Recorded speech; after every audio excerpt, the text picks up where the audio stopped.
sexy welding people from YouTube. How you guys doing? Hope you guys having a good day. Captain Manny here. I found this piece of pipe here in North Dakota in Toyota. We're gonna run some beads on these.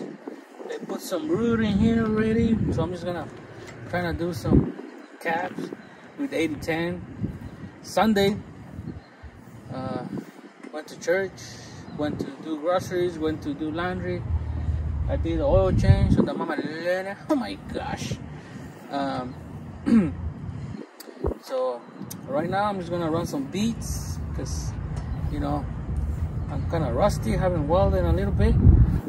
But today we're gonna talk about how busy it is here in North Dakota, guys.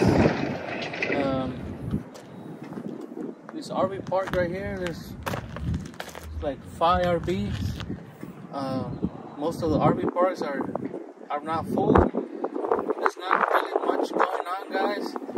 There's jobs here and there, but you have welders coming from all the way from Texas, New Mexico, because they couldn't find nothing back home. So that's the reality check right now.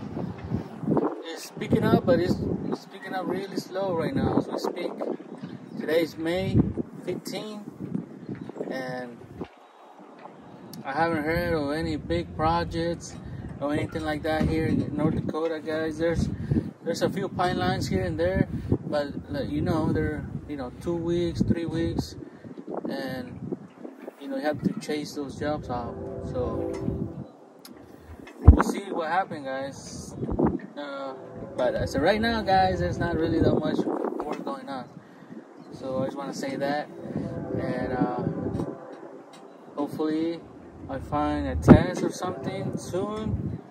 I mean, I don't mind being a pipe fitter, but that's why right now I'm gonna do some caps on this pipe. I did practice some TIG with a homeboy that I met at work. But